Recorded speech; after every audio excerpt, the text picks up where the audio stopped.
एकलव्य। इतिहास में प्रसिद्ध एक ऐसा नाम जो अपनी सच्ची लगन, गुरु भक्ति और स्वयं से सीखी गई धनुर्विद्या के लिए जाना जाता है। एकलव्य की गुरु भक्ति में इतनी सच्चाई थी कि उसने गुरु द्रोण को भी प्रभावित कर दिया था। तो कौन था एकलव्य? कैसे उसने स्वयं ही धनुर्विद्या की शिक्षा प्राप्त की? आइए जानते हैं इस पूरी कहानी के बारे में। एकलव्य का जन्म एक शिकारी परिवार में हुआ था। एकलव्य एक शिकारी का पुत्र था। उसके माता पिता निषाद नाम के एक जंगल के राजा और रानी थे। जंगल के राजा का पुत्र होने के बाद भी उसके माता और पिता ने एकलव्य का बहुत ही अनुशासन और अच्छे गुणों के साथ पालन पोषण किया था। एकलव्य जंगल में रहते हुए वहां रहने वाले सभी पशु पक्षियों से बहुत प्रेम करने लगा था। लेकिन वो जंगल में रहने वाले भेड़ियों से परेशान था, क्योंकि भेड़िए जंगली पशुओं को अपना शिकार बना रहे थे। इससे एकलव्य व्यथित हो जाता है और पशुओं को बचाने के लिए प्रयास करता है। वो हर दिन जंगल में तीर से छोटे छोटे निशाने लगाकर अभ्यास करने लगा, जिससे वो भेड़ियों से जानवरों की रक्षा कर सके। और इसी के साथ उसकी तीरंदाजी में रुचि और भी बढ़ने लगी। समय बीतने के साथ एकलव्य के मन में एक दिन पूर्ण रूप से धनुर्विद्या सीखने की इच्छा उत्पन्न होती है। और क्योंकि वो हर काम को बहुत ही मेहनत और सच्ची लगन से करता था, तो इसी के चलते उसकी धनुर्विद्या के लिए बढ़ती हुई रुचि ने जुनून का रूप ले लिया और उसने स्वयं ही धनुर्विद्या का प्रयास करना आरंभ कर दिया। एकलव्य को धनुर्विद्या का प्रयास करते देखकर उसके माता पिता चिंतित होने लगे। उसके माता पिता ने बचपन से ही उसे अनुशासन और साहस के साथ जीवन जीने का पाठ पढ़ाया था।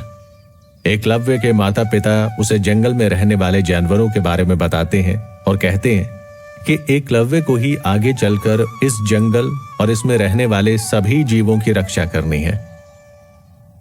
पुत्र एकलव्य, मैं और तुम्हारी माता इस वन के राजा और रानी हैं और हमने अपना संपूर्ण जीवन इसी के लाभ और रक्षा में समर्पित कर दिया है।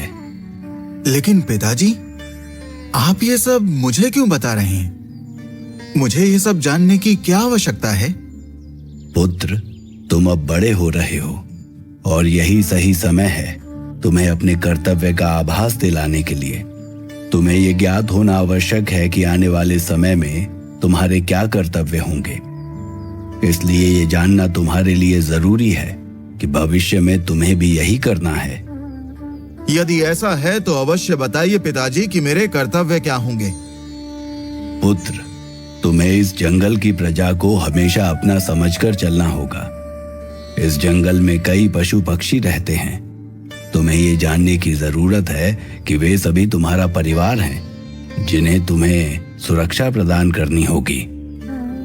आप चिंता ना करें पिताजी, मैं आपको ये वचन देता हूं कि मेरे जीवित होते हुए कोई इस जंगल में असुरक्षित नहीं रहेगा। मैं सदैव सबकी रक्षा करूंगा।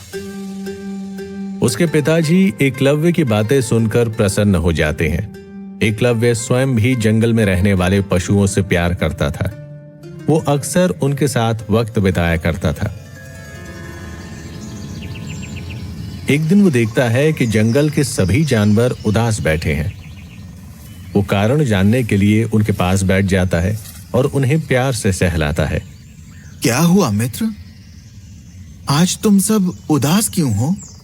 तभी उसे एक ध्वनि सुनाई देती है। ध्वनि सुनकर सारे जानवर डर जाते हैं और झाड़ियों के पीछे छुप जाते हैं। एकलव्य कुछ समझ पाता उससे पहले ध्वनि और पास से सुनाई देने लगती है और वो देखता है कि उसके सामने भेड़िया खड़ा है।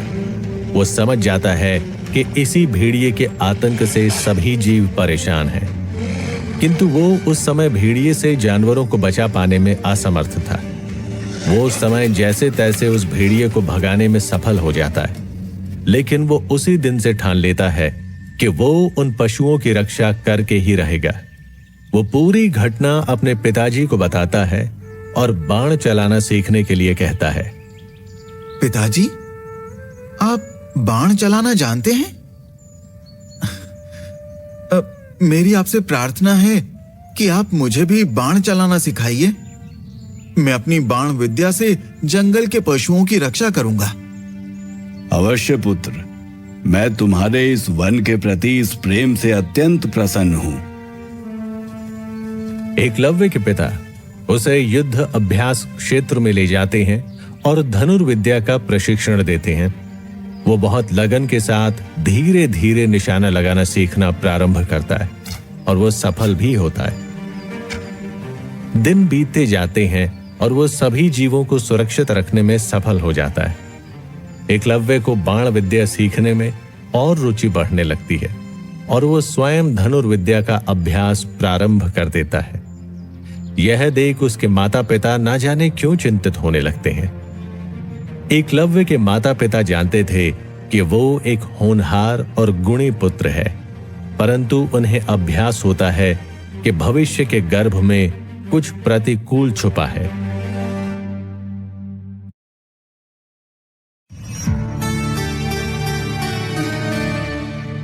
एकलव्य वन में लगातार अभ्यास करता रहता था। वह धनुर्विद्या में पहले से उत्तम हो गया था। वह इस कला में इतना निपुण होता जा रहा था कि उसका बाण अचूक होने लगा था। वो जो लक्ष्य देख लेता था उसी पर निशाना भेद देता था। एक दिन वो वन में कुछ बच्चों को देखता है जो फल तोड़ने का प्रयास कर रहे होते हैं। एकलव्य दूर खड़ा होकर ये सब देख रहा होता है। चलो मित्रों, देखते हैं हम सब में से कौन है वो महान धनुर्धर जो सबसे ऊंचाई पर लगे उस फल को तोड़ सकता है। ठीक है मित्र, हम सब एक एक करके उस फल पर निशाना लगाएंगे। देखते हैं हम सब में से कौन उत्तम है। सभी बच्चे एक एक करके वृक्ष पर लगे फल पर निशाना लगाने का प्रयास करते हैं, परंतु असफल रहते हैं। तभी अचानक एक तीर आता है और उस एक तीर से लगने से फल जमीन पर आ गिरता है। सब आश्चर्य से एक दूसरे की तरफ देखने लगते हैं और वे एक दूसरे से पूछते हैं कि ये बाण किसने चलाया। और सभी कहते हैं कि ये बाण हमारे धनुष से तो नहीं निकला है, तो ये किसने चलाया। तभी एकलव्य, जो पीछे झाड़ियों में छुपा हुआ था, सामने आता है और बताता है कि तीर उसने चलाया है। वह फल उसके तीर से गिरा है। हाँ? किसके धनुष से निकला है ये बाण? कौन है वो धनुर्धर जिसने इतनी ऊंचाई पर लगे फल को भी इतनी आसानी से गिरा दिया? मित्र, ये बाण हम सब में से तो किसी ने नहीं चलाया है। उस बाण की ओर देखो, वो हमारा नहीं लगता। उचित कह रहे हो मित्र, किंतु यदि ये बाण हमने नहीं चलाया है तो किसने चलाया है? कौन है वो महान धनुर्धर जिसने इतना उत्तम लक्ष्य भेद दिया? मैंने चलाया है ये बाण, और ये फल भी मेरे धनुष से निकले बाण से ही गिरा है। सभी एकलव्य की ओर देखते हैं। आदिवासी वेशभूषा पहने हुए बालक को सामने देखकर वे आश्चर्य से उसे देखते रहे। सब बच्चे उसका और उसके कपड़ों का मजाक उड़ाने लगे। अच्छा, तो ये बाण तुमने चलाया है? हाँ मित्र, ये फल मेरे ही बाण से गिरा है। तुम झूठ बोल रहे हो। तुम धनुर्धर नहीं हो सकते। वेशभूषा से तो तुम विदूषक प्रतीत होते हो।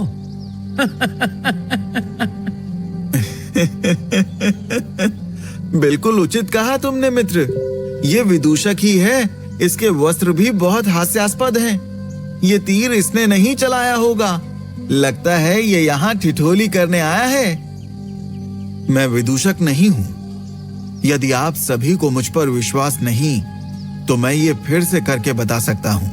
मैं फिर से फल गिराकर दिखा सकता हूं। ठीक है विदूषक, यदि ये फल तुमने गिराया है तो अब तुम सिद्ध करके दिखाओ। ठीक है मित्र, मुझे आपकी ये चुनौती स्वीकार है। स्मरण रहे, तुम वही फल गिराओगे जो हम तुम्हें तोड़ने के लिए कहेंगे, और यदि ये तुम नहीं कर सके तो तुम्हें इसके दुष्परिणाम भुगतने होंगे। अवश्य, मुझे अपनी विद्या पर पूर्ण विश्वास है। मैं सज्ज हूं। तुम्हारी हर चुनौती के लिए बताओ मित्र, कौन सा फल तोड़ना है? वो फल जो सबसे ऊपर है, तुम्हें उस पर निशाना साधना है। उसे गिराकर दिखाओ और दो अपनी धनुर्विद्या का परिचय। इतना सुनते ही एकलव्य ने तीर चलाना प्रारंभ कर दिया। वो एक फल के साथ कई और फल भी गिरा देता है।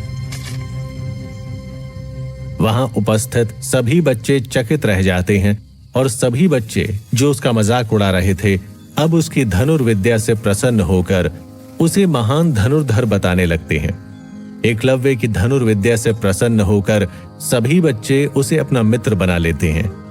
सब एकलव्य से उसकी धनुर्विद्या के बारे में पूछते हैं और जानने का प्रयास करते हैं कि उसने इतनी अच्छी तरह से बाण चलाना कैसे और किससे सीखा। अद्भुत मित्र, किंतु मित्र, तुमने इतनी अच्छी धनुर्विद्या की शिक्षा कहां से प्राप्त की है? कौन है तुम्हारे गुरु मित्र? मित्र, मेरे कोई गुरु नहीं है। मेरे पिता ही मेरे गुरु हैं। उन्होंने ही मुझे इस विद्या से अवगत कराया। ये कैसे संभव है? बिना गुरु के इतनी अच्छी धनुर्विद्या? ये कैसे संभव हो सकता है? मैंने ये बाण विद्या स्वयं ही सीखी है। ये सब मैंने वन में रहने वाले पशुओं की रक्षा के लिए प्रारंभ किया था। मेरे पिताजी ने मुझे समझाया था कि सभी वन्य जीव उसका परिवार हैं और उनकी रक्षा करना मेरा दायित्व है। जिसके बाद मेरी रुचि धनुर्विद्या की ओर बढ़ने लगी। मैंने वन में ही स्वयं अभ्यास करना प्रारंभ कर दिया और अब मेरे जीवन का लक्ष्य है कि मैं इस विद्या में इतना निपुण हो जाऊं कि उस भेड़िए से सभी पशुओं की रक्षा कर सकूं और सभी को उसके भय से मुक्त कर सकूं। क्या होगा एकलव्य का अगला कदम? ये मित्रता किस ओर ले जाएगी एकलव्य को?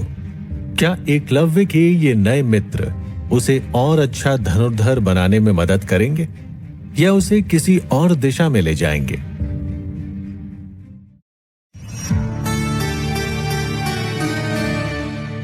एकलव्य प्रतिदिन की भांति वन में तीरंदाजी का अभ्यास कर रहा था। उसी दौरान एकलव्य के मित्र वहां आते हैं और उसे धनुर्विद्या का अभ्यास करते हुए देखते हैं। वे उसे हस्तिनापुर में प्रारंभ होने वाले गुरुकुल के बारे में जानकारी देते हैं। वे उसे संपूर्ण प्रदेश के महान आचार्य के आगमन के विषय में भी बताते हैं। मित्र एकलव्य, क्या तुम्हें पता है कि पास ही के क्षेत्र हस्तिनापुर में एक गुरुकुल है जहां धनुर्विद्या का प्रशिक्षण आरंभ हो रहा है? अच्छा, कहाँ है ये गुरुकुल मित्र? और ये प्रशिक्षण किन के लिए है? क्या हम भी उसका भाग बन सकते हैं? नहीं, ये प्रशिक्षण हमारे लिए नहीं है। ये प्रशिक्षण तो केवल हस्तिनापुर के राजकुमारों के लिए है और अन्य राज्यों से भी केवल राजकुमार ही इसका भाग बन सकते हैं। किंतु ऐसा क्यों है मित्र? उनके गुरु कौन हैं? उन्हें प्रशिक्षण कौन दे रहा है? और क्यों वे केवल राजकुमारों को ही प्रशिक्षण दे रहे हैं? क्या उन्हें अधिक धन की कामना है? अरे, तुम्हें नहीं पता? राजकुमारों को प्रशिक्षण देने तो कोई बड़े आचार्य आए हुए हैं। आचार्य?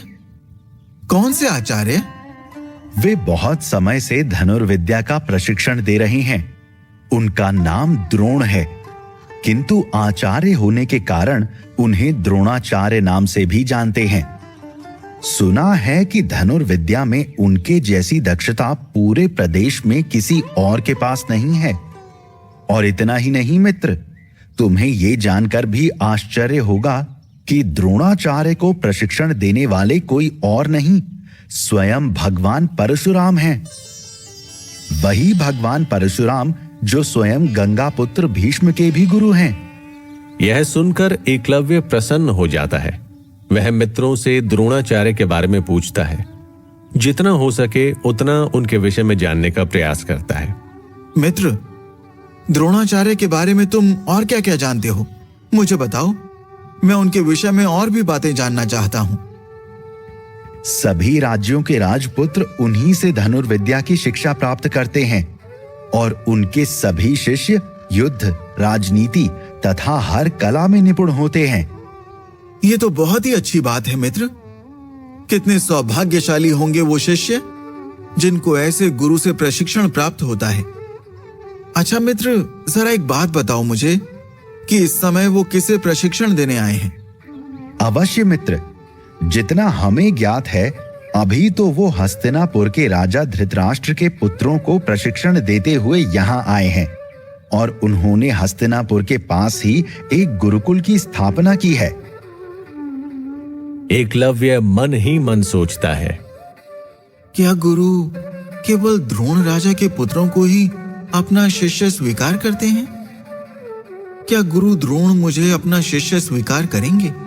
यदि उन्होंने मुझे अपना शिष्य स्वीकार कर लिया तो मैं आर्यव्रत का सबसे श्रेष्ठ धनुर्धर बन जाऊंगा और अपने राज्य और वन के सभी पशुओं पक्षियों की रक्षा कर पाऊंगा और एक अच्छा शासक भी बन पाऊंगा। सोचता हुआ वह गुरुकुल की ओर चल देता है। वह देखता है कि सभी राजकुमार अभ्यास कर रहे होते हैं। एकलव्य सबको अभ्यास करता हुआ देख उत्साहित हो जाता है और सोचता है, क्या मुझे अंदर जाना चाहिए? नहीं, अगर किसी ने मुझसे परिचय मांग लिया तो मैं क्या उत्तर दूंगा? और इन सभी राजपुत्रों के बीच में अपनी वेशभूषा से सबसे अलग प्रतीत होऊंगा और सब मेरा उपहास करेंगे, जैसे कि पहले भी मेरे मित्र मेरी वेशभूषा का परिहास कर चुके हैं। यह सोचकर एकलव्य बाहर ही खड़ा रहता है।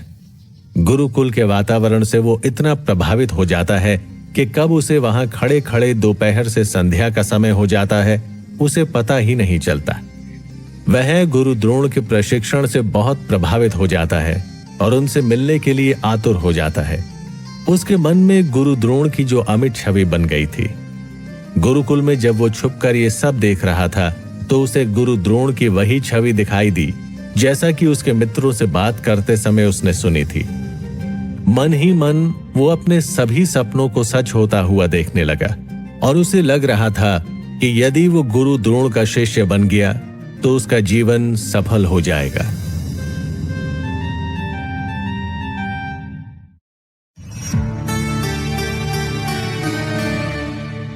एकलव्य ने गुरु द्रोण के कई किस्से सुन रखे होते हैं। साथ ही एकलव्य ने अपने मित्रों से गुरु द्रोण की बहुत ख्याति सुनी। और तो और जब वह स्वयं उन्हें गुरुकुल में प्रशिक्षण देते हुए देखता है तो मंत्रमुग्ध हो जाता है और अब उसे गुरु द्रोण का शिष्य बनने के अतिरिक्त कुछ सूझ नहीं रहा था। एकलव्य पुनः अपने घर लौट आता है और अपने पिता से मिलता है और अपने पिता से गुरु द्रोण के बारे में और जानने का प्रयास करता है। वह और अधिक उत्साहित हो जाता है और अपने पिता से गुरु के बारे में पूछता है। पिताजी, क्या आप गुरु द्रोण को जानते हैं? सुना है वो धनुर्विद्या में पारंगत हैं। अवश्य पुत्र, गुरु द्रोण को कौन नहीं जानता। उनकी धनुर्विद्या के किस्से तो हर कोई जानता है। उन्हें धनुर्विद्या के साथ और युद्ध कलाओं का भी ज्ञान प्राप्त है। उनके जैसे महान आचार्य इस समय समस्त आर्यव्रत में और कोई नहीं है। किंतु तुम उनके बारे में जानने के लिए इतनी रुचि क्यों दिखा रहे हो? मैं उनके विषय में और जानना चाहता हूँ पिताजी। क्या आपको ज्ञात है गुरु द्रोण ने धनुर्विद्या का ज्ञान किससे प्राप्त किया था? गुरु द्रोण ने अपनी शिक्षा अपने गुरु स्वयं भगवान परशुराम से प्राप्त की थी। और पिताजी, आप भी जानते ही होंगे कि परशुराम कौन है। मुझे तो ये सब ज्ञात है पुत्र, किंतु तुम आज मेरी परीक्षा लेने की मंशा से यहाँ आए हो या तुम्हारे मन में कुछ और विचार चल रहा है? नहीं पिताजी, मेरी ऐसी कोई मंशा नहीं है, परंतु आप बताइए ना, क्या आप जानते हैं कि परशुराम कौन है? हाँ पुत्र, गुरु परशुराम को भगवान विष्णु का अवतार माना जाता है। वे महाबली एवं महापराक्रमी हैं। उन्होंने क्षत्रियों के बढ़ते अत्याचार को समाप्त करने के लिए 21 बार समस्त भूमि से क्षत्रिय वंश का नाश किया था। ये सब जानने के बाद एकलव्य अपने माता और पिता से धनुर्विद्या सीखने की इच्छा प्रकट करते हुए बताता है कि वह गुरु द्रोणाचार्य से धनुर्विद्या की शिक्षा प्राप्त करना चाहता है, उन्हें अपना गुरु बनाना चाहता है और उनसे सीखकर वह सर्वश्रेष्ठ धनुर्धर बन समस्त निषाद राज्य की प्रजा तथा पशु पक्षियों की रक्षा करना चाहता है। पिताजी, मैं भी गुरु द्रोण की भांति अपनी धनुष कला में निपुण होना चाहता हूँ। पुत्र, मैं जानता हूँ तुम एक अच्छे धनुर्धर हो और तुम एक दिन एक महान धनुर्धर बनोगे। नहीं पिताजी, मुझे अभी धनुर्विद्या का पूरा ज्ञान प्राप्त नहीं हुआ है और इसमें दक्षता पाने के लिए मैं गुरु द्रोण से धनुर्विद्या का प्रशिक्षण प्राप्त करना चाहता हूँ। मैं उनसे सीखकर उन्हीं की तरह सर्वश्रेष्ठ बनना चाहता हूँ। एकलव्य के पिता आश्चर्य से एकलव्य की तरफ देखते हैं और कहते हैं, ये तुम क्या कह रहे हो पुत्र? ये कदापि संभव नहीं है। तुम उनसे धनुर्विद्या नहीं सीख सकते। गुरु द्रोण तुम्हें कभी अपने शिष्य के रूप में स्वीकार नहीं करेंगे। किंतु ऐसा क्यों पिताजी? वो मुझे स्वीकार क्यों नहीं करेंगे? क्या मुझसे कोई अपराध हो गया है? कृपा करके मुझे बताएं पिताजी कि आप ऐसा क्यों कह रहे हैं कि वो मुझे अपना शिष्य क्यों स्वीकार नहीं करेंगे? ऐसा नहीं है मेरे पुत्र, तुमसे कोई अपराध नहीं हुआ है। तुम तो बड़े ही निष्ठावान हो, परंतु तुम्हें गुरु द्रोण अपना शिष्य इसलिए स्वीकार नहीं करेंगे क्योंकि पुत्र हम निम्न कुल से हैं और निम्न कुल के लोगों को धनुर्विद्या प्राप्त करने का अधिकार प्राप्त नहीं है। यह अधिकार तो केवल उच्च कुल के क्षत्रिय लोगों को है और गुरु द्रोण तो केवल राजपुत्रों को ही धनुर्विद्या का प्रशिक्षण देते हैं। परंतु इस तरह के नियमों और समाज की रचना किसने की है? हमारे साथ ऐसा भेदभाव क्यों पिताजी? हम भी तो मनुष्य हैं, वन में रहते हैं, वन्य जीवों की रक्षा करते हैं और राजाओं के लिए उनकी सेना को सशक्त भी करते हैं। तो क्या हमें ये अधिकार भी नहीं है कि हम अपनी इच्छा से अपनी कला का चुनाव कर सकें? यही सत्य है पुत्र। मैं नहीं चाहता कि तुम गुरु द्रोण से ये सत्य सुनकर दुखी हो, इसलिए मैं स्वयं तुम्हें ये सत्य बता रहा हूँ। इसलिए तुम उनसे सीखने का विचार छोड़ दो और यहाँ पर जितना अभ्यास करना चाहो करो और अपनी कला में महारत प्राप्त करो। किंतु पिताजी, प्रयास किए बिना हार मान लेना भी तो उचित नहीं है। यदि मैंने प्रयास ही नहीं किया तो सदैव मेरे मन में ये बात रह जाएगी कि यदि मैंने प्रयास किया होता तो कदाचित गुरु द्रोण मुझे अपना शिष्य स्वीकार कर लेते। मैं गुरु द्रोण का शिष्य बनकर ही रहूंगा। ठीक है पुत्र, यदि तुम जाना चाहते हो तो अवश्य जाओ। मेरा आशीर्वाद तुम्हारे साथ है, परंतु मुझे वचन दो कि यदि परिस्थिति तुम्हारे अनुकूल नहीं रही तो तुम हताश नहीं होगे। मैं वचन देता हूं पिताजी कि मैं प्रयास अवश्य करूंगा, फिर चाहे परिणाम जो भी हो मैं उसे स्वीकार करूंगा। किंतु मैं एक अच्छा धनुर्धर बनूंगा। साथ ही मैं आपको यह भी वचन देता हूं कि प्रतिकूल परिणाम होने पर भी हताश नहीं होकर अपने लक्ष्य की ओर अडिग होकर आगे की ओर बढ़ता रहूंगा। इसी वचन के साथ एकलव्य अपने माता पिता से आशीर्वाद लेकर गुरु द्रोण के गुरुकुल की ओर प्रस्थान करता है। उसके माता पिता के मन में चिंता के साथ ये प्रश्न होते हैं कि क्या एकलव्य को गुरु द्रोण अपना शिष्य स्वीकार करेंगे और क्या एकलव्य गुरु द्रोण का सामना कर भी पाएगा या नहीं।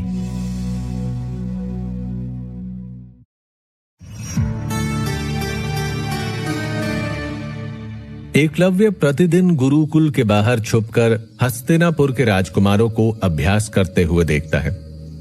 वह हर दिन अर्जुन को अभ्यास करते देखता था। अभ्यास के दौरान एकलव्य देखता है कि हवा में एक ओर मिट्टी की चिड़िया बंधी है और दूसरी तरफ एक चूड़ी बंधी है। गुरु द्रोण प्रत्येक शिष्य को कुछ दूरी से उस चिड़िया की आंख पर निशाना लगाने का आदेश देते हैं। आप सभी को यह जानकर अत्यंत हर्ष होगा कि आप सभी शिष्यों के अभ्यास के लिए आज एक प्रतियोगिता की व्यवस्था की गई है। सभी प्रतियोगिताओं के बारे में सुनकर आश्चर्यचकित हो जाते हैं और गुरु द्रोण की ओर देखने लगते हैं। कैसी प्रतियोगिता गुरुदेव, और हमें क्या करना होगा? वो ऊपर की ओर देखिए। आप सभी को हवा में एक और मिट्टी की चिड़िया बंधी हुई दिखाई दे रही होगी और दूसरी तरफ एक चूड़ी बंधी हुई दिखाई दे रही होगी। आप सभी को एक एक करके उस चिड़िया की आंख पर निशाना साधना होगा। जो भी कुशलता पूर्वक इस लक्ष्य पर निशाना लगा देगा वही होगा प्रतियोगिता का विजेता। यदि आप में से किसी को किसी भी प्रकार का कोई प्रश्न पूछना है तो अवश्य अभी पूछ ले, अन्यथा हम इस प्रतियोगिता को आरंभ करते हैं। सभी बालक गुरु द्रोण की ओर देखकर हाथ जोड़कर कहते हैं, हमारे कोई प्रश्न नहीं है गुरुवर, आप प्रतियोगिता आरंभ कीजिए। सब एक दूसरे की तरफ देखते हैं और एक एक करके आगे बढ़ते हैं। गुरु द्रोण सभी से एक प्रश्न पूछते हैं और उन्हें निशाना लगाने के लिए कहते हैं। प्रत्येक शिष्य को एक निश्चित दूरी से इस प्रकार तीर चलाना है कि वो तीर उस चूड़ी के बीच से गुजरकर दूसरी ओर बंधी उस चिड़िया की आंख को भेद दे। गुरु द्रोण सभी शिष्यों को एक एक करके निशाना लगाने के लिए संकेत देते हैं, किंतु सभी निशाना लगाने में असफल रहते हैं। तभी संपूर्ण अभ्यास के अंत में सभी राजकुमारों में से एक राजकुमार का तीर उस चिड़िया की आंख को छूकर निकल जाता है। ये देखकर एकलव्य के मुख से अचानक निकल पड़ा, वाह, कितना सटीक निशाना था। केवल थोड़ी सी कुशलता और अभ्यास की आवश्यकता थी। इतना सुनते ही वहां उपस्थित सभी लोग द्वार पर खड़े एकलव्य की ओर देखते हैं। एक अजीब सी वेशभूषा पहने बालक को देखकर सब आश्चर्य करने लगते हैं कि सभी उच्च कुल के राजकुमारों के बीच ये विचित्र सा दिखने वाला कौन है, और एक दूसरे से पूछते हैं कौन है ये। गुरु द्रोण ने एकलव्य की ओर देखा और उसे अंदर बुलाया। अंदर आओ पुत्र। एकलव्य डरते हुए गुरु द्रोण के पास जाता है। प्रणाम गुरुदेव। पुत्र, क्या तुम उस आंख पर निशाना लगा सकते हो? एकलव्य डरते हुए उत्तर देता है, जी गुरुदेव, मैं निशाना लगा सकता हूं। और वो तीर लेकर उस निश्चित स्थान पर निशाना लगाता है। उसका तीर ठीक निशाने पर लगता है। यह देखकर सब चकित रह जाते हैं। गुरु द्रोण भी उसका निशाना देखकर अचंभित हो जाते हैं। गुरु द्रोण एकलव्य की धनुर्विद्या से प्रभावित होने के साथ ही मन में सोचने लगते हैं कि इतनी कम आयु में इस बालक का निशाना इतना अच्छा कैसे है। अवश्य ही ये कोई असाधारण बालक है। गुरु द्रोण एकलव्य से अपना परिचय देने को कहते हैं।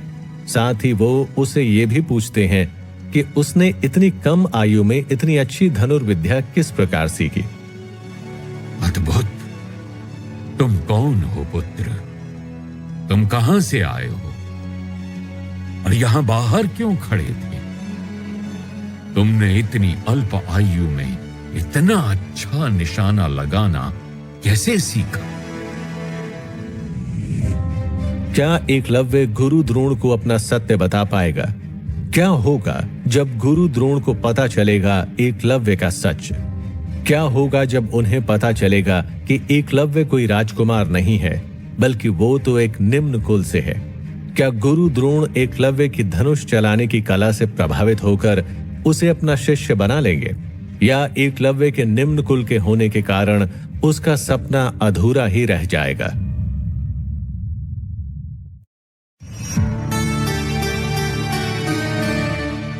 गुरु द्रोण प्रसन्न होकर उससे उसका नाम और उसके वहां आने का कारण पूछते हैं। तब एकलव्य अपना नाम बताता है और अपने बारे में सब विस्तार में बताता है, और साथ ही वह गुरु द्रोण के सामने उनका शिष्य बनकर अपनी धनुर्विद्या सीखने की इच्छा प्रकट करता है।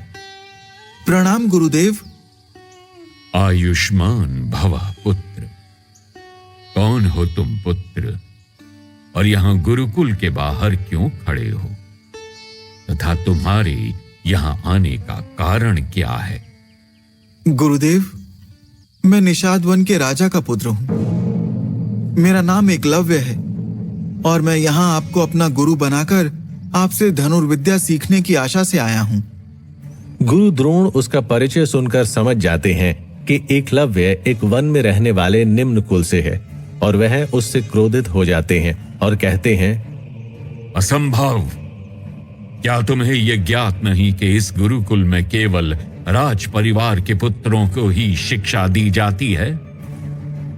यदि तुम्हें यह ज्ञात है तो तुमने इस गुरुकुल में आने की धृष्टता कैसे की?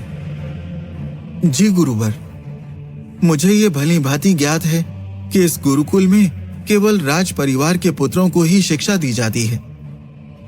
यदि तुम्हें यह सब ज्ञात है तो तुम यहां क्यों आए हो? क्या ये कोई उपहास का विषय है? मैंने तुम्हें पूर्व में ही उत्तर दे दिया था कि तुम्हें अपना शिष्य कदापि स्वीकार नहीं कर सकता हूं। तुम यहां से चले जाओ। हे गुरुवर, मैं ये जानता हूं कि आप केवल राजपुत्रों को ही शिक्षा देते हैं, और मैं ये भी जानता हूं कि आप समस्त आर्यव्रत में सबसे श्रेष्ठ धनुर्धर, और आपने तो स्वयं परशुराम जी से शिक्षा प्राप्त की है। इसलिए मैं केवल आपसे ही धनुर्विद्या सीखना चाहता हूं।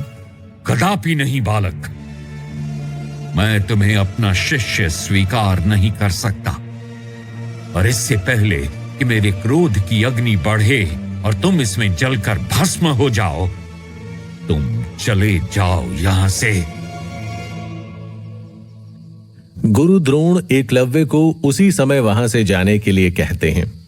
एकलव्य मायूस हो जाता है। वह उनके सामने हाथ जोड़कर वहां से निकल जाता है। निराश होकर एकलव्य वन में चलता हुआ ये सोचता है कि अब वो कभी अच्छा धनुर्धर नहीं बन पाएगा। वह एक नदी किनारे बैठ जाता है और वहीं उसे एक चींटी दिखाई देती है। चींटी अपने भोजन की व्यवस्था में जुटी हुई एक जगह से दूसरी जगह दाना ले जा रही थी। एकलव्य ने देखा कि चींटी ने दाना ले जाते समय कई बार रास्ते में दाना गिरा दिया।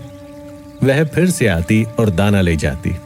हर बार दाना गिराने पर वह यही करती। यह घटना देखकर एकलव्य अपने मन में सोचने लगता है, जब एक चींटी एक दाने के लिए बार बार प्रयास कर सकती है तो मैं कैसे हार मान सकता हूं? मैं ऐसे निराश होकर नहीं बैठ सकता।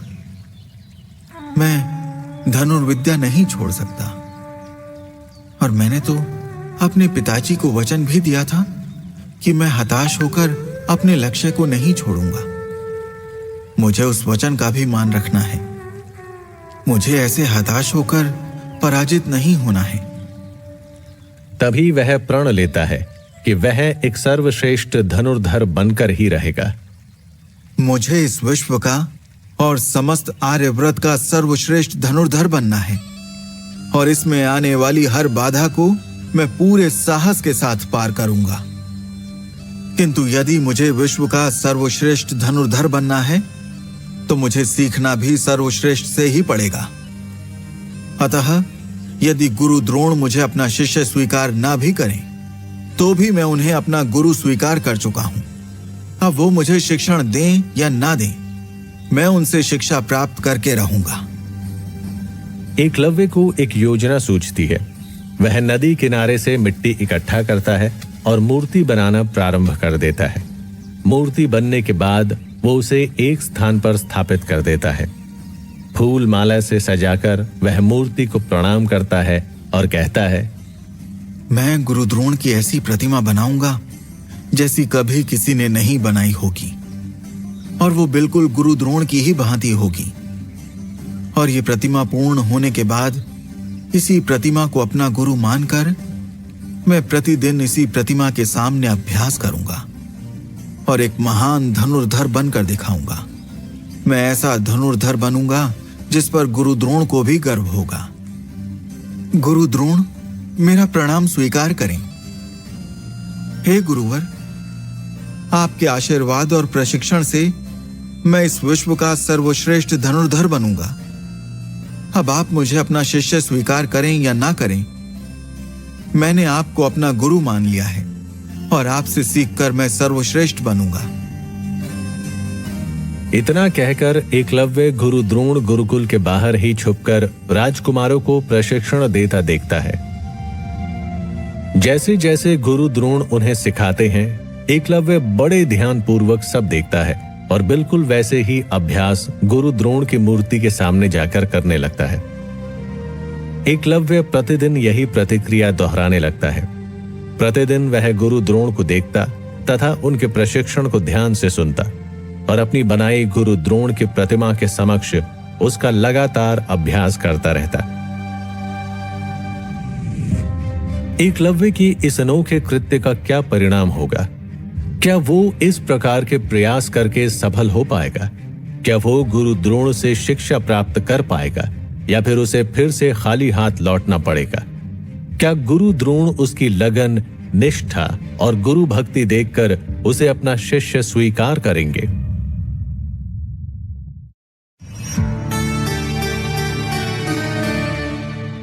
एकलव्य सदैव की भांति गुरुकुल के सभी राजकुमारों को युद्ध कला का अभ्यास करते हुए देख रहा होता है।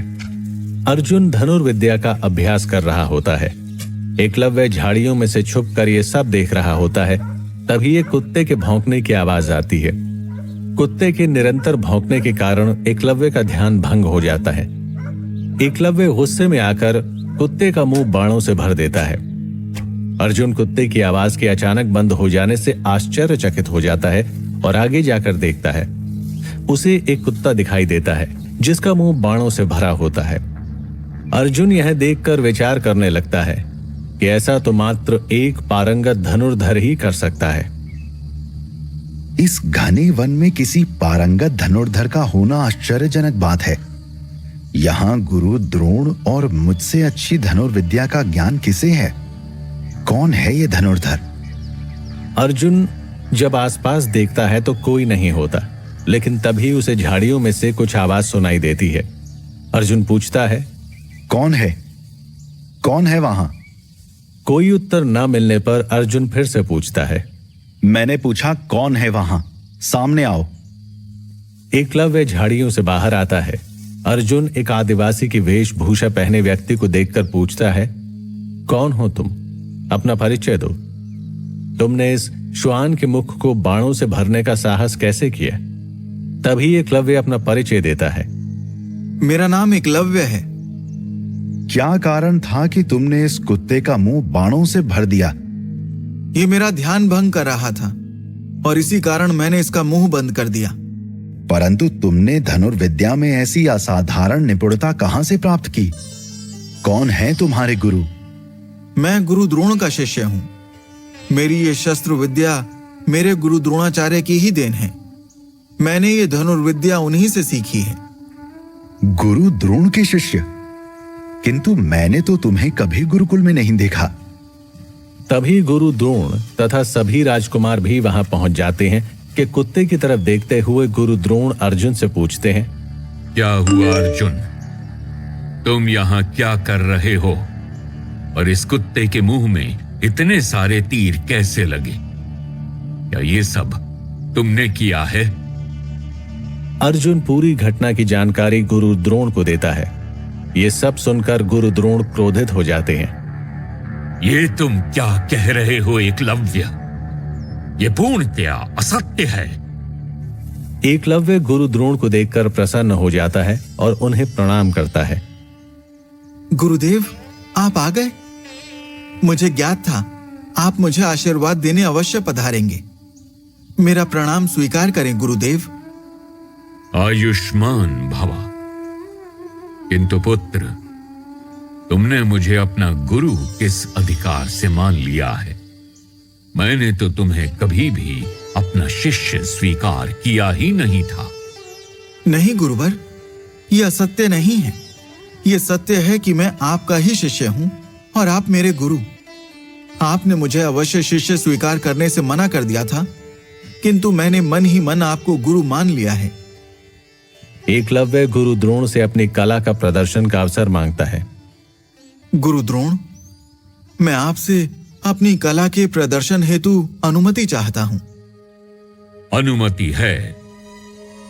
एकलव्य गुरु द्रोण के चरण स्पर्श करके अपनी कला का प्रदर्शन करता है। गुरु द्रोण ये देखकर दंग रह जाते हैं। गुरु द्रोण और सभी राजकुमार विचार करने लगते हैं कि ये कैसे संभव है। तभी एकलव्य बताता है कि उसने गुरु द्रोण की मिट्टी से बनी एक मूर्ति स्थापित की है और वह प्रतिदिन उसी के समक्ष धनुर्विद्या का अभ्यास करता है। ये सारी शस्त्र विद्या मैंने आपसे ही सीखी है गुरुदेव। आपकी प्रतिमा को मन ही मन अपना गुरु बनाकर मैंने ये शस्त्र विद्या प्राप्त की है गुरुवर।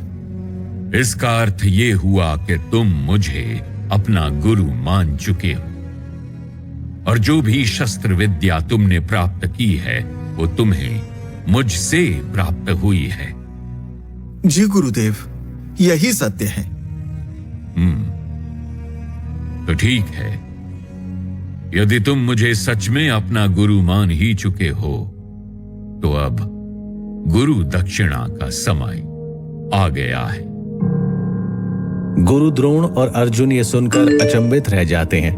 गुरु द्रोण एकलव्य की धनुर्विद्या के प्रति उसकी निष्ठा देखकर प्रभावित हो जाते हैं। साथ ही उन्हें ये चिंता भी होने लगती है कि एकलव्य एक अच्छा धनुर्धर है और वह धनुर्विद्या में पारंगत है। गुरु द्रोण चाहते थे कि राज्य में केवल अर्जुन ही एकमात्र सर्वश्रेष्ठ धनुर्धर हो। यदि एकलव्य इसी प्रकार अपनी धनुर्विद्या का अभ्यास करता रहा तो वह एक दिन अर्जुन से भी अच्छा धनुर्धर बन जाएगा।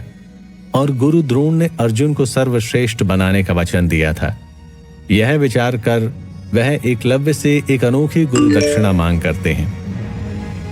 तो क्या तुम अपने गुरु को दक्षिणा देने के लिए तैयार हो? अवश्य गुरुवर। दक्षिणा में आप मुझसे जो भी मांगेंगे मैं देने के लिए तैयार हूं। गुरु दक्षिणा देकर मैं अपनी इस धनुर्विद्या का ऋण उतारना चाहता हूं। आप केवल आज्ञा दीजिए, मैं क्या दक्षिणा दे सकता हूं? गुरु दक्षिणा के रूप में तुम्हें मुझे अपने दाहिने हाथ का अंगूठा देना होगा। क्या तुम ये दक्षिणा दे पाओगे? गुरु द्रोण के इन शब्दों से सभी राजकुमार अचंभित रह जाते हैं, किंतु एकलव्य के मुख पर इतनी प्रसन्नता थी कि एकलव्य ने बिना विचार किए अपने दाहिने हाथ का अंगूठा गुरु द्रोण को दान में देने के लिए तैयार हो गया। एकलव्य ने उसी समय अपनी कटार निकाली और बोला, अवश्य गुरुवर। और इस प्रकार एकलव्य ने अपना अंगूठा काटकर गुरु द्रोण के समक्ष समर्पित कर दिया। गुरुवर, मेरी ये दक्षिणा स्वीकार करें। मुझे ये दक्षिणा स्वीकार्य है पुत्र। गुरु द्रोण को गुरु दक्षिणा देने के बाद क्या एकलव्य धनुर्विद्या का अभ्यास जारी रख पाएगा? क्या एकलव्य अब भी एक सर्वश्रेष्ठ धनुर्धर बन पाएगा या फिर त्याग कर देगा अपने धनुर्धर बनने के स्वप्न को?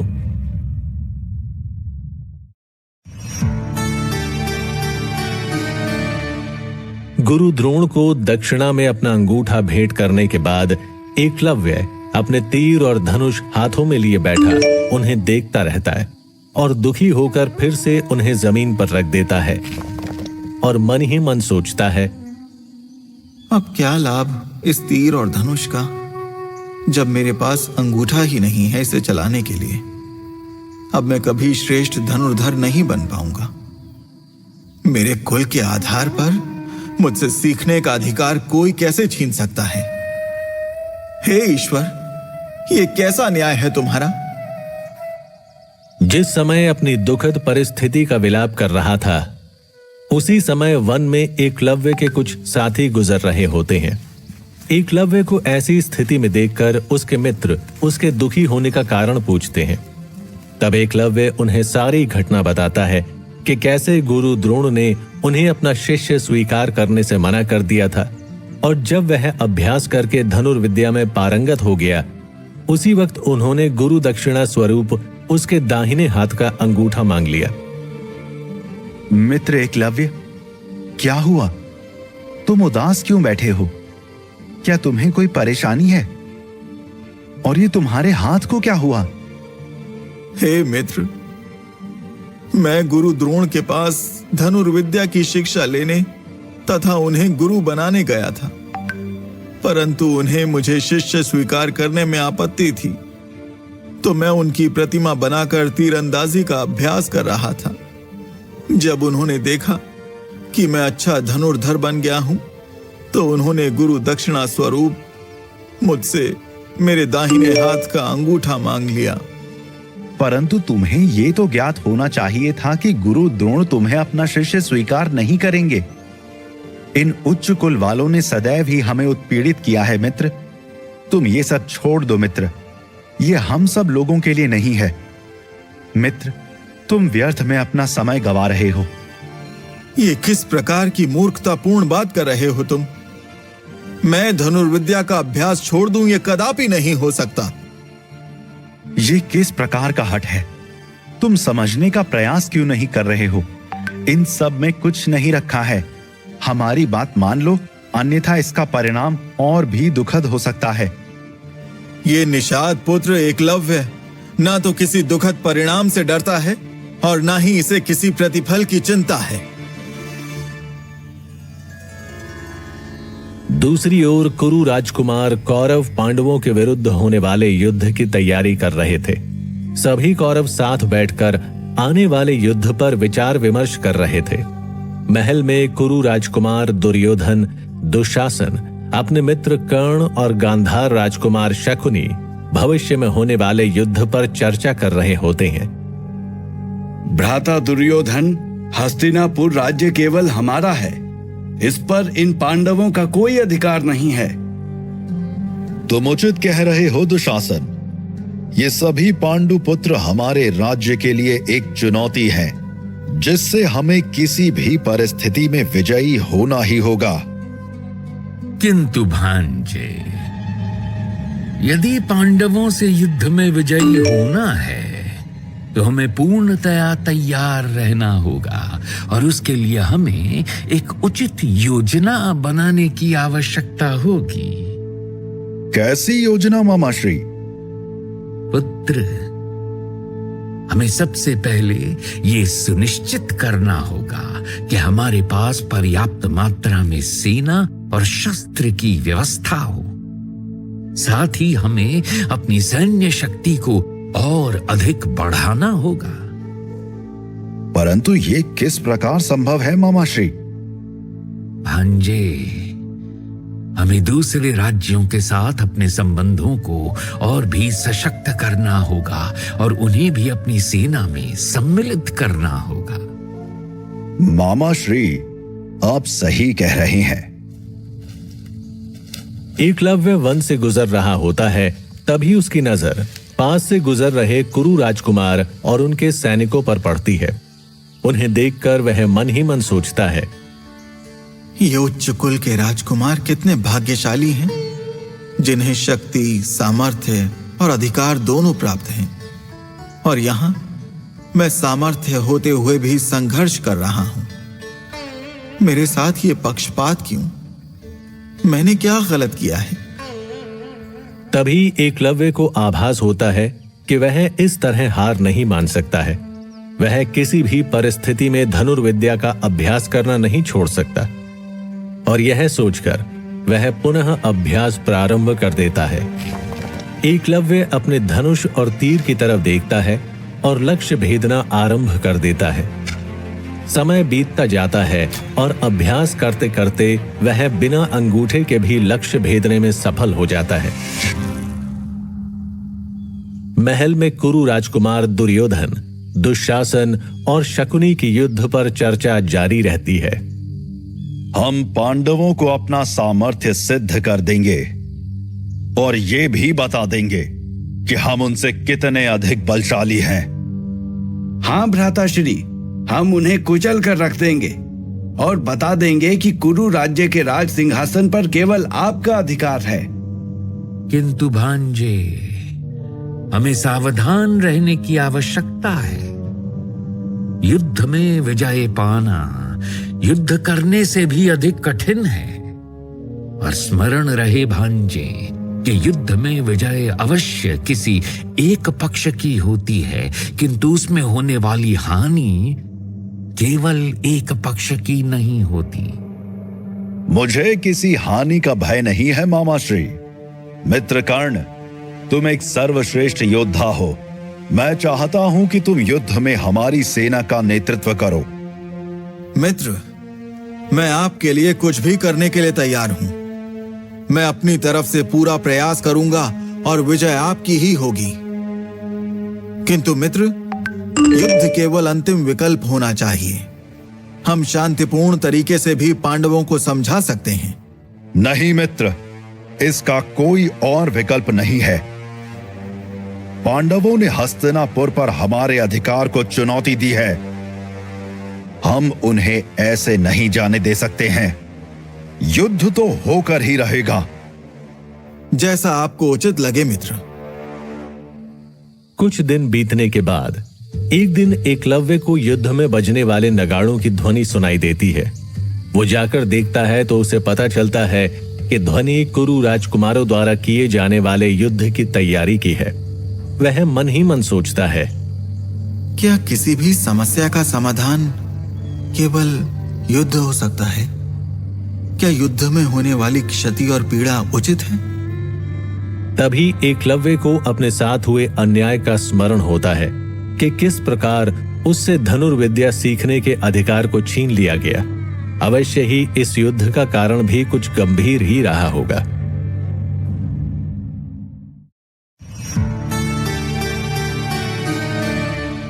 जिस समय शकुनी की योजना से प्रभावित होकर दुर्योधन अपनी सेना को सशक्त करने में व्यस्त हो जाता है, तभी दुशासन उसे एकलव्य के पास जाने का सुझाव देता है और कहता है, भ्राताश्री, क्या आपको स्मरण है एकलव्य के बारे में? एकलव्य? कौन एकलव्य? हाँ भ्राताश्री, वही एकलव्य जिसने अर्जुन के कारण गुरु द्रोण के कहने पर अपना अंगूठा गुरु दक्षिणा में गुरु द्रोण के समक्ष रख दिया था। हाँ दुशासन, मुझे स्मरण हो रहा है। केवल उसके निम्न कुल के होने के कारण उसकी धनुर्विद्या का गुरु द्रोण ने अपमान किया था। गुरु दक्षिणा में उसने अपने दाहिने हाथ का अंगूठा ही काटकर गुरु द्रोण के सामने रख दिया था। उसके स्थान पर यदि मैं होता तो मेरे मन में तो प्रतिशोध की ज्वाला उठ रही होती। बिल्कुल सही कहा आपने भ्राताश्री, और मुझे लगता है कि यही प्रतिशोध की अग्नि उसके मन में भी अवश्य होगी। तो क्यों ना हम इसका लाभ उठाएं और एकलव्य को ही अपनी सेना में शामिल कर लें। शकुनी दुशासन से एकलव्य के बारे में पूछता है। पुत्र दुशासन, कौन है ये एकलव्य, और तुम्हें ऐसा क्यों लगता है कि हमें इसे अपनी सेना में शामिल कर लेना चाहिए?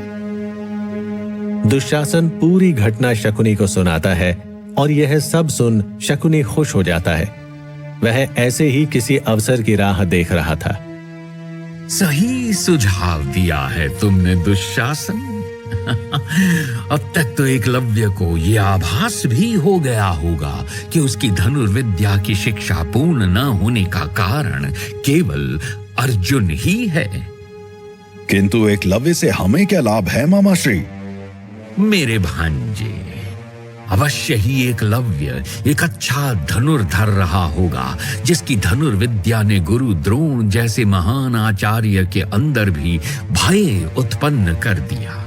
और यदि तुम एकलव्य को अपनी सेना का सेनापति बना दो तो हमारी सेना की शक्ति भी 2 गुनी हो जाएगी भांजे।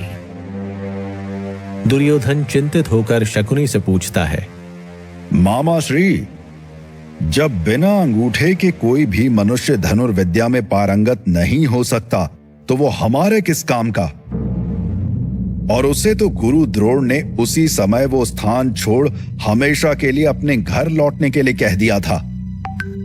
यदि उसकी विद्या एक अंगूठे तक ही सीमित होती तो गुरु द्रोण को एक छोटे से बालक से इतना भय नहीं होता पुत्र।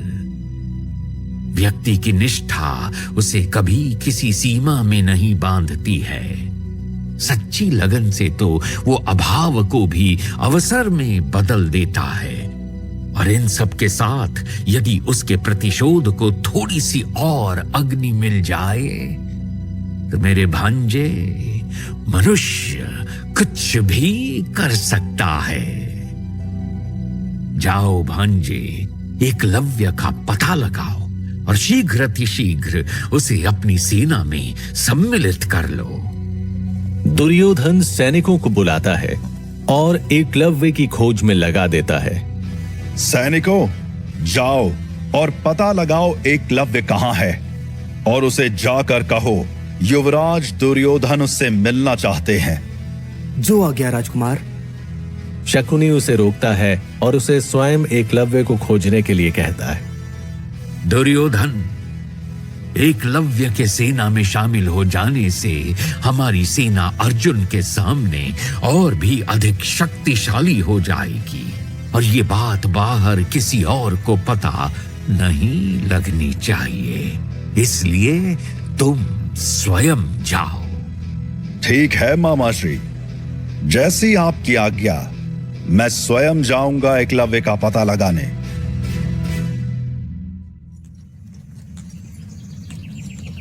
एकलव्य की खोज में दुर्योधन निषाद वन में पहुंच जाता है, जहां उसे पता चलता है कि एकलव्य ने अंगूठे के अभाव में भी धनुर्विद्या का अभ्यास जारी रखा है और निपुणता भी प्राप्त कर ली है।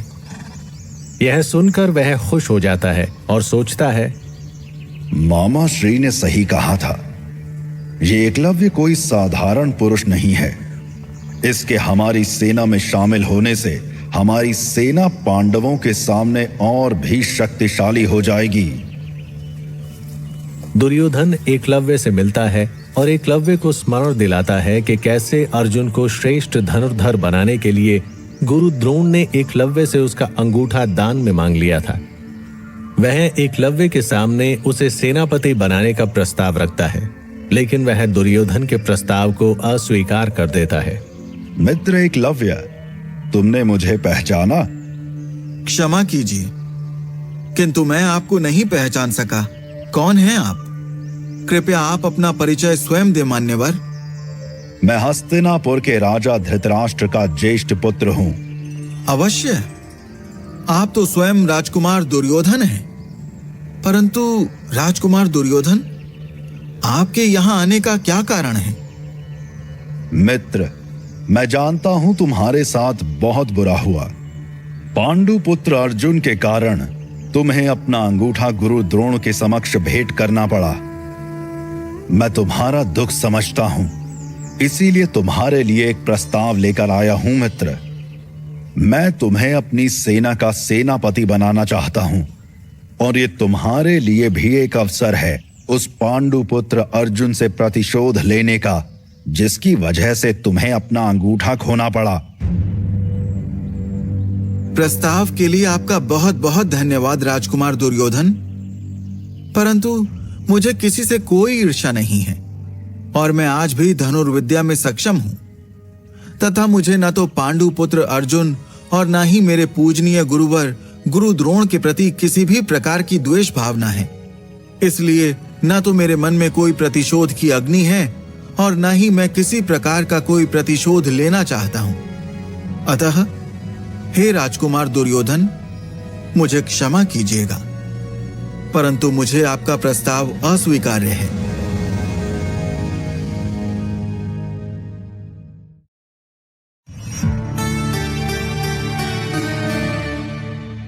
एकलव्य की कहानी हमें कई तरह से प्रेरित करती है। उसका अपनी धनुर्विद्या के प्रति सच्ची लगन और समर्पण हमें यह सिखाता है कि यदि आप अपने लक्ष्य के प्रति पूरी तरह से समर्पित हों, तो आपको उस तक पहुंचने से कोई नहीं रोक सकता है। एकलव्य आज भी कई लोगों के लिए प्रेरणा का स्रोत बना हुआ है, जो स्वयं अपने जीवन में कुछ करना चाहते हैं, अपने लक्ष्य को पाना चाहते हैं। आइए जानते हैं